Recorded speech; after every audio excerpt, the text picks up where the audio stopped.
This is a fantastic opportunity for us all. And I think you have all embraced it, that's for sure. And what we are doing is actually undertaking a social revolution. That sounds very grand, I know. That's exactly what it is. This country has operated through a similar public sector system for many years. The Local Government Act of 1894 made a significant difference. It introduced parish and town councils, they introduced elections. And that's 120 years ago.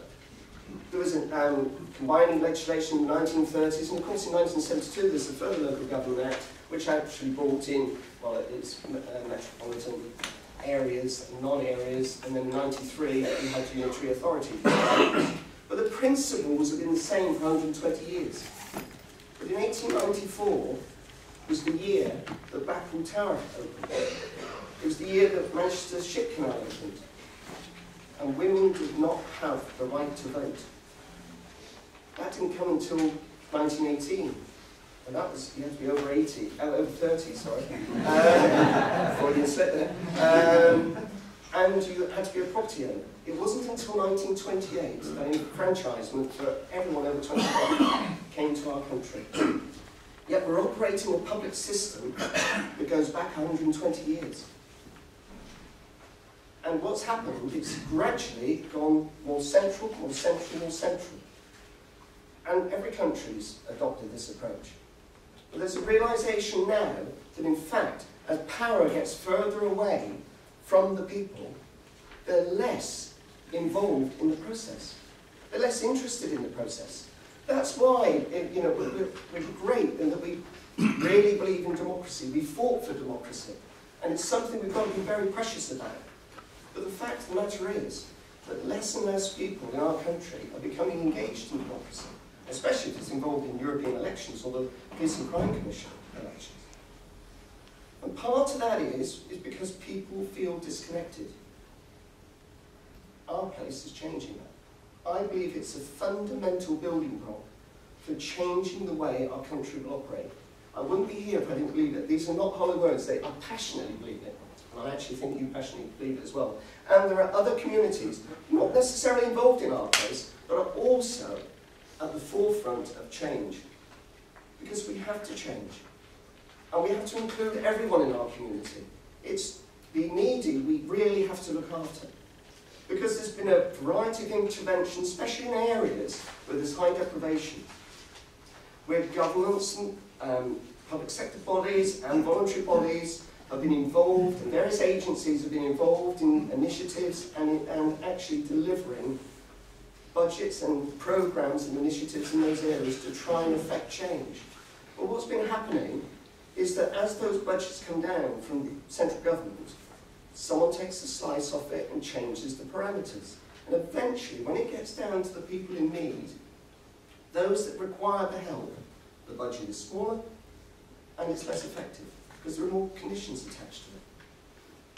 Our place can change that. It won't happen very quickly. But as we grow as a movement and an organisation, it will make a tremendous difference because the public sector agency partners have to listen to what we're doing. And I know many public sector agency partners are involved in this process now. They're enlightened. They really do understand what our country needs and what they have to need. And it's not just about cost cutting anymore, or savings, I keep being told this be called. People really, really want to be involved and engaged. And of course we've got Wi-Fi, we're social media, we're far more connected and involved in understanding what's going on in general life. We need people to be involved in the decision-making of our communities, to help those in need, identify what's best and the best solutions. And our place, I genuinely do think, is the key to it all, as I said a few moments ago. Other community right initiatives are equally important in many ways because they will engage people and interest people. But our place is the keystone. It's absolutely crucial because what it will do, you will get people interested and excited. And I can only tell you that from our point of view. Our community was 12,500 people, coastal community in the beautiful county of Devon. we had high deprivation, high crime, high teenage pregnancy, and huge social problems. And yet we were meant to be a tourist resort. I won't go into a lot of details, but all I will say to you is, by following the Our Place programme, we and our community has turned itself around. It's now a place that's upbeat. It's now a place where there's actually optimism, self-belief, and in fact we're changing people's lives. I'll give you a quick example. We're really keen on avoiding social isolation, so social inclusion, social cohesion. And we have our students in our local academy now teaching senior citizens how to use the internet and Facebook. Because a lot live in our area, but their families live away, so they were isolated. And we have a 92-year-old lady who's actually on Facebook nearly every day now. That's just one small example of what can happen. So I'm really, really proud of what we've done, but I'm not here to say how clever we are. I'm just here to tell you what you're doing will make a fundamental change. So thank you very much indeed on behalf of everybody for what you're doing, because it is massive. I know you've had a lot of work in, and these draft operational plans, God, aren't they a pain? But you have to have a plan. But you'll get there. And the other thing I was saying about social cohesion is to think about one thing, is that, I'll take you back to last Saturday. England played Australia at rugby. Now some of you may be interested in rugby, some of you not. I think it's a really good sign of inclusion. When that team put their shirts on, they were one team. The fly half, which is a key pivotal role in rugby, who actually runs and orders the game and works out how you try and beat the opponent, was a 21-year-old lad from Oldham. Nobody thought about him being 21 years old. What he was seen as, his common currency was talent and skill. And that's what happens in all our communities. We've got fantastic talents in our community. Your job is to go there and actually get the best out of those people. Get them all putting on the same shirt, so you're working together as a team. That's absolutely vital in the success of our place. And what we're doing now is creating a movement. Originally there were 12 pioneers, and now we have 141, covering a population of 3 million people. And next year the programme is going to be rolled out further to another 100 communities. And there are other communities, as I said earlier on, they're actually doing things in their own way. Not necessarily part of Our Place, but they're following your example. But they're not on the Our Place programme yet. We will create a movement which will create fundamental change in our country. But what is important, and that's what part of today is for us to learn from each other. Don't be afraid to talk and chat through your operational plans. Don't be embarrassed about your plans. Whether you think those plans are just restricted to certain aspects of your community or they cover larger ambitions, it doesn't matter. It's the fact that you have an ambition. That's key. And share that information, share that learning, so that we can all learn. I've been privileged to go to a number of communities to actually see what they're doing. And it's valuable. Whether it's just looking at youth, and I don't mean just looking at youth, that sounds patronising, I apologise for that. Whether it's looking at youth, or whether it's looking at health, or whether it's looking at place, or whether it's looking at libraries, all those objectives are bringing the passion out of people. And this is really exciting, fantastically exciting. Right, that's my speech I've been done with. I hope you have a really, really good day. Please enjoy it, get the most out of it you can. And we would like you to become part of the Champions Network. That's the other thing I would like to add. The Champions Network is key for sharing learning, for us to talk to each other, build a relationship, and help other communities.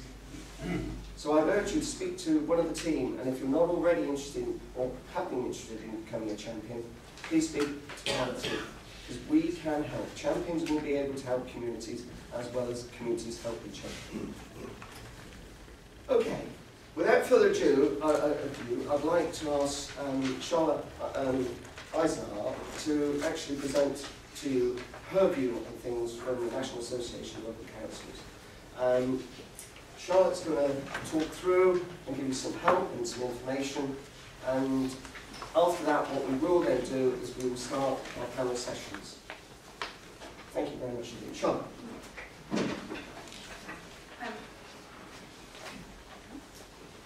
Thank you very much for inviting me to speak today. You'll see on your programmes it says Justin Briggs from National Association. I'm obviously not Justin, and he apologises that he couldn't make it here today. So you've got me instead, and my name is...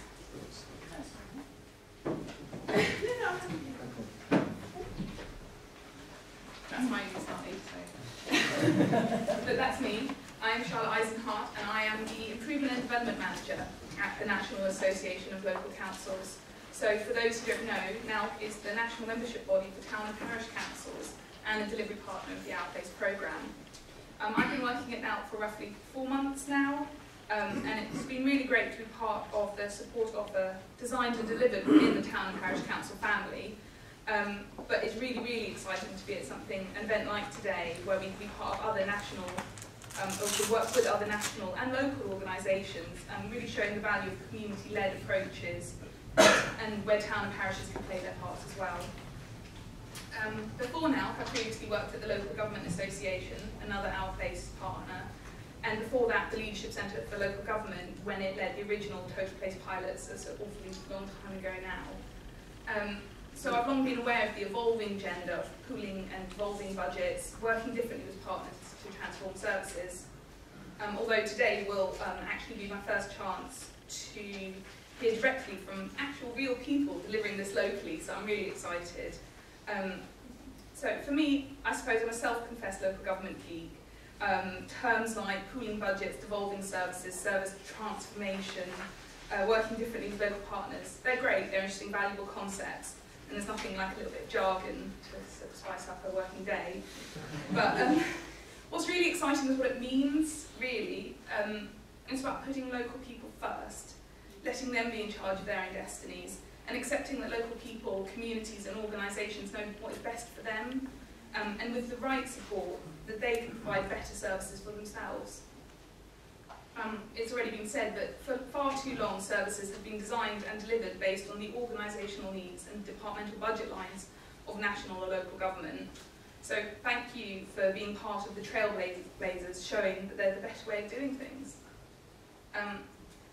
I'm going to do a little bit now about town and parish council, so I'll keep it brief, I promise. But coming from now, I'm a little bit biased, but I really believe that town and parish councils are in a unique position to play a leading role in this agenda. I do think they're the ultimate place-based organisations. They certainly have no silos, no departmental rivalries. They're rooted in their local community, places and people.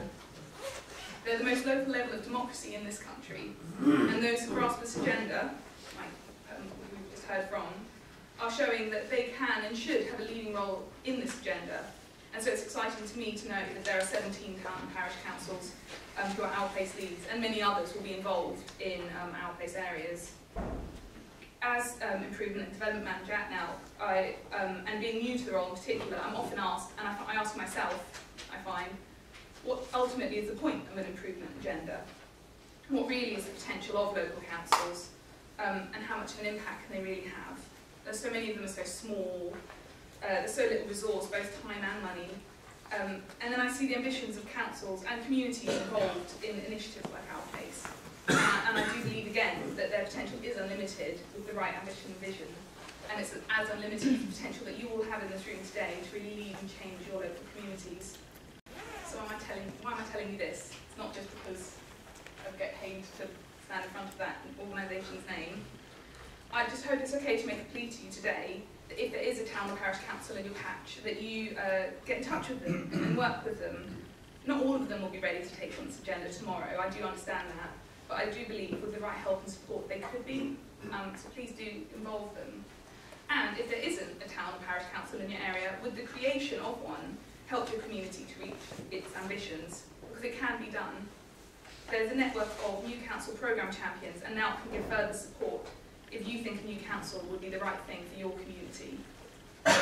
So I'm going to end my sort of short speech by saying a big thank you to everyone today for being here. I think it's a really great opportunity to present your proposals in a safe space amongst peers and colleagues, and get honest and supportive feedback. I know it might be a bit daunting and a bit scary, and I personally think there's no shame in a few nerves, but you're amongst friends, and I hope that you find the day useful. So thanks again, and I'm really looking forward to hearing from you our place project in my panel sessions today. So thanks very much.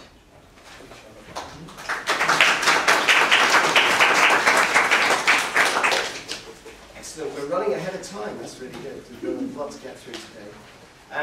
Right, what we'd like to do now is take a few moments to ask our presenters to organise themselves, and also if you would like to go to the panels that you, if you're not actually presenting, but you'd like to be part of that panel session, they're in the various rooms just around the corner. Panel 3 is actually located here, and panel 2 is one next door. Are there any questions before we break up, and then we'll come together at the end of the day? Lunchtime, of course, is an opportunity to talk to each other. But are there any questions from anybody? Everyone's happy? Excellent. Thank you very much indeed. Right, I look forward to seeing you later on, and have a really enjoyable day. Thank you.